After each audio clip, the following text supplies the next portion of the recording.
బతుకులో లీనమైనోడే త్యాగాలు చేసే అక్షరమై మొలకెత్తుతాడు. ఈ భూగోళంపై ఎక్కడైనా గరుకు నేల మీదనే కవిత్వం నిప్పులా రాజుకుంటుంది అన్నారు జూలూరి గౌరీశంకర్.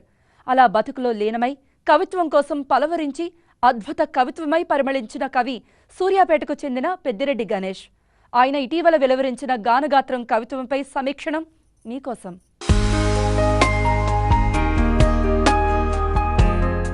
సూర్యాపేట ఈ పేరు వింటేనే తెలంగాణ రైతాంగ సాయుధ పోరాటం గుర్తుకొస్తుంది.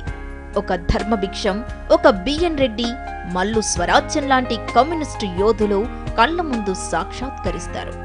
ఉద్యమాల పురిటి గడ్డగా, సంగీత సాహిత్యాల జీవగడ్డగా, పోరుబిడ్డల అడ్డాగా సూర్యాపేటకొక చరిత్రుంది. కాకతీయుల కాలం నుండి చురకత్తులకు పదును పెట్టిన పేటిది.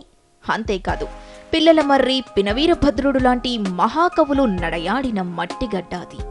అలాంటి గడ్డపై ఇప్పుడు పెద్దిరెడ్డి గణేష్ అన్న కవి గానగాత్రం చేస్తూ భావోద్విగ్న కవిత్వ కెరటమై ఎగిసిపడ్డారు.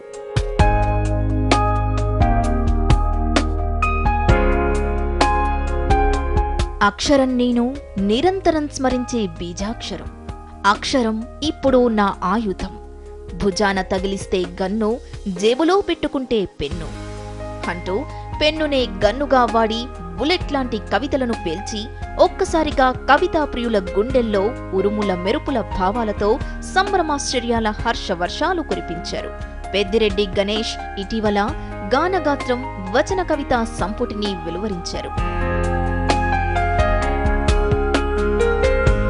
కవి పండిత గాయక సాహిత్యాభిమానుల సమక్షంలో గానగాత్రం పుస్తకాన్ని ఆయన అంగరంగ వైభవంగా ఆవిష్కరించారు. మొత్తం 163 పేజీలున్న ఈ కవితా సంకలనంలో 53 మెరుపుతీగల్లాంటి కవితలున్నాయి.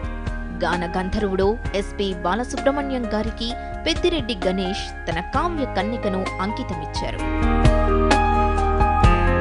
ఒక అందమైన పోయమంటే దానికి ఒక గుండె ఉండాలి, అది కన్నీళ్లు కార్చాలి అంటారు గుంటూరు శేషేంద్ర శర్మ. ఈ కవితా సంపుటిలోని ప్రతి పోయం అందమైన ప్రతీకలతో, బలమైన అభివ్యక్తితో, గొప్ప భావనా బలంతో, వస్తు వైవిధ్యంతో శిల్పీకరించారు గణేష్. మట్టి మనుషులంటే ఈ కవికి ఎంతో ప్రేమ. నిర్మల ప్రేమకో, నిష్కల్మష హృదయానికి, సహజ ప్రకృతికి ప్రతిరూపాలైన రైతుల బతుకు చిత్రాలను ప్రపంచీకరణ పెనుతుపాను చెరిపేయడాన్ని ఆర్ద్రతతో కవిత్వీకరించారు. దేశం కోసం దేహాన్ని అర్పించి చివరికి దేహం కోసం 6 అడుగుల నేల మిగుల్చుకోలేనివాడు, అతన్ని చివరిసారి పద్మవ్యూహంలో చూసుంటారు. ఇప్పుడు ఊరి వారగా ఏ పొలంలోనైనా కనిపిస్తాడు అంటూ రైతుల ఆత్మహత్యలు చేసుకునే వైనాన్ని హృదయ విదారకంగా చిత్రించారు. అంతేకాదు, తొలి ముద్దను మనకు అన్నం ప్రసాదించిన దేవుడికి ముడుపు కడుతున్నానని, మలిముద్ద మహాప్రసాదంలా అతన్నే తలుచుకొని తింటున్నానని, రైతు పట్ల కృతజ్ఞతను కవిత్వ రూపంలో వ్యక్తపరిచే ఈ కవి హృదయం సుమసుకుమారంగా ఉందనే చెప్పాలి. హైలీ సెన్సిబిలిటీ గొప్ప కవిత్వ సృజనకు కారణమవుతుంది. అయితే కవి కావడానికి ఈ కవి కవిత్వం రాసినట్టు అనిపించదు. కవి కావడం కవిత్వంతో బతకడానికి కాదు, సాటి మనిషిని తన కవిత్వంతో బతికించడానికే. మంచి కవిత్వం రాయడానికి వ్యాకరణం అక్కర్లేదు, గుండె కావాలి, అక్షరం మీద మమకారం కావాలి, పిపాస కావాలి, భాష పట్ల గౌరవం కావాలి. నేను రాసినందువల్ల నాకేదో అవార్డులు రివార్డులు వస్తాయనేటటువంటి పెద్ద కళ కాదు, 10 మంది చదువుకుని ఆనందపడతాడనే ఒక పిల్ల కళ కావాలి. అదే కావాల్సింది.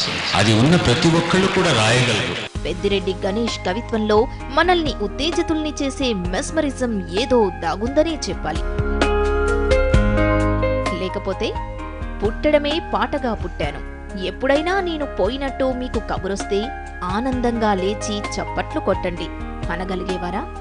కవిత్వం ఓ ఆత్మకళే కావచ్చు, కానీ ఈ కవితాన్ని ప్రకృతితో, సమాజంతో, మానవ సంబంధాలతో అనుసంధానం చేసి స్వానుభావాలను రంగరించి అనుభూతుల పారవస్యంతో అద్భుతమైన కవిత్వం పండించారు. ఒకానొక దశలో తానే కవిత్వమైపోయారా అన్నంతగా కవిత్వంలో మమేకమైపోయారు. ఆలోచన మెరుపు, అనుభూతి మబ్బు, అక్షరాల చినుకులు రాలే వరకు గుండె ముక్కలైతేనేం పాట మొక్కలా పైకి లేస్తుంది. అందుకే కవిత్వానికి కలం ఎత్తాలంటే నన్ను మౌనంలో మట్టుబెట్టుకోవాల్సిందే అంటారు. అంతేకాదు, మళ్లీ కవిత్వం రాయడమంటే నన్ను నేను నెట్ట నిలువునా విత్తనంలా పాతిపెట్టుకోవడమే అంటారు పెద్దిరెడ్డి. ఇదే విషయాన్ని రసగంగాధరంలో భగ్నావరణ చిద్విశిష్ట స్థితి అన్నారు జగన్నాథ పండితరాయలు. ఈ కవి అలా సమస్త ప్రకృతిని తనలో సమస్తాన్ని సంలీనం చేసుకొని అద్భుతమైన కవిత్వమై మొలకెత్తారు. మొక్కై, చెట్టై, పువ్వై, పండై, కవిత్వమై, గానగాత్రం కావ్యంగా మన చేతుల్లో వాలిపోయారు. ఇక్కడ ఇంకో విషయం చెప్పుకోవాలి. ఈ కవి చాలా కవితల్లో నిజాల్ని నిర్భయంగా నొక్కి వక్కానించారు. మానవ సంబంధాలన్నీ ఆర్థిక సంబంధాలే అన్న మార్క్స్ మాటలనే కవిత్వమయం చేస్తూ ఎన్ని అంకెల సంఖ్యతో జీతం సమానమో తెలిస్తేనే అనుబంధాల ముడులు పడే జీవితాలలో ఎన్ని సూత్రాలతో సమస్యల్ని పరిష్కరించినా ఎప్పటికీ అంతుచిక్కని కలన గణితం జీవితం అంటూ మానవీయ సంబంధాలు మృగ్యమై ప్రేమ, జాలి, కరుణల్లాంటి హృదయగతరాగ బంధాలు స్వార్థం చితిలో ఎలా దహించుకుపోతున్నాయో చక్కగా అభివర్ణించారు. మార్కెట్ సంస్కృతిని, కన్జ్యూమర్ సమాజాన్ని తీవ్రంగా అధిక్షేపిస్తూ ఈ కవి అనేక కవితలు రాశారు. పుస్తకంలోనైనా, బతుకు పుస్తకంలోనైనా మనిషి ముసుగు లేకుండా కనిపించాలంటారు పెద్దిరెడ్డి గణేష్. మోసం, వంచన, నటన మనిషి నైజంగా మారిపోవడాన్ని ఈ కవి నిరసించాడు. పలకరింపులను, పులకరింతలను, కూడికలు, తీసివేతలతో లెక్కకట్టడం, ప్రతిస్పందించే అంతరంగాన్ని బలవంతంగా అణిచిపెట్టు అంటూ కాలానుగుణంగా మంచుశిలలా గడ్డకట్టిపోయే మనుషుల గురించి అద్భుత కవిత్వం రాశారు. జీవితంలో 35 సంవత్సరాలు హిమాలయాలంత ఎత్తుకు ఎదుగుతాను, ఎదగాలి అని కలగనే ఒక కవి ఆ కవిత్వాన్ని, ఆ ఆలోచనని, ఆ కవితాత్మని తన దగ్గరే ఉంచుకోవడం విశేషం. He never carried the genius of his poetry on his slew.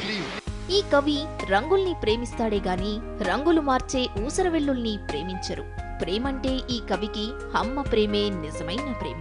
అందుకే అమ్మ ప్రేమను పొందడానికి జ్వరం వస్తే బాగుండు అంటూ ఓ కవితలో అమ్మ ప్రేమను ధ్వనింపచేశారు.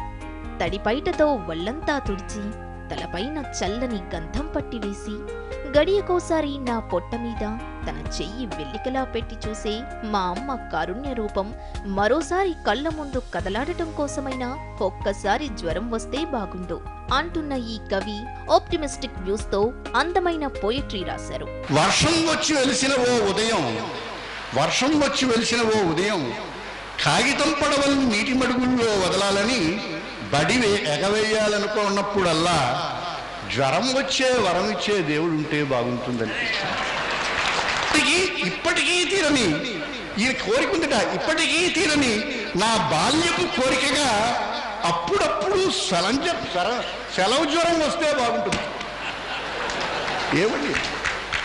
ఇక ఈ కవి జీవిత విశేషాల్లోకెళితే పెద్దిరెడ్డి గణేష్ 1959లో పెద్దిరెడ్డి రంగారావు, రత్నాబాయి దంపతులకు జన్మించారు.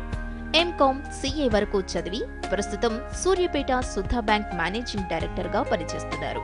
ఈయన కవితా రంగంలోనే సృజనశీలిగా ఉండటంతో పాటు సేవా రంగంలో ఎన్నో సేవలు చేస్తున్నారు. మనం సంస్థ ద్వారా వికలాంగులకు, పేదలకు సేవలందించారు. సంగీత సాహిత్య సభలు నిర్వహించారు. కాంతారావు, బాలు, గొల్లపూడి, పి. సుశీల్ లాంటి కళాకారులను ఘనంగా సన్మానించి తన కళాసేవను చాటుకున్నారు. పెద్దిరాజు సాహిత్య సంస్థ సేవా రంగాల సేవలను గుర్తించి ఎన్నో సంస్థలు, ఎందరో నాయకులు ఆయన్ను ఘనంగా సన్మానించారు.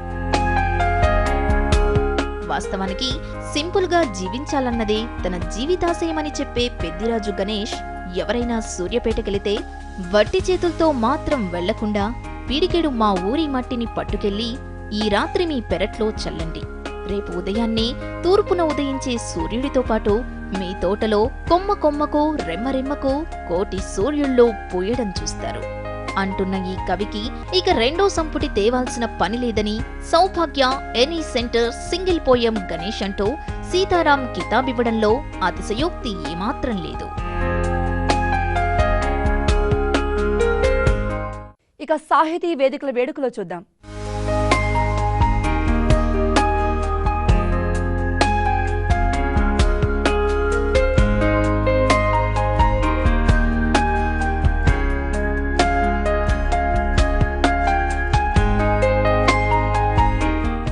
ఇదండి ఈ వారం అక్షరం. వచ్చే వారం మరిన్ని సాహితీ కథనాలతో మీ ముందుకొస్తుంది అక్షరం. 10 టీవీ అక్షరం సాహిత్య నీరాజనం.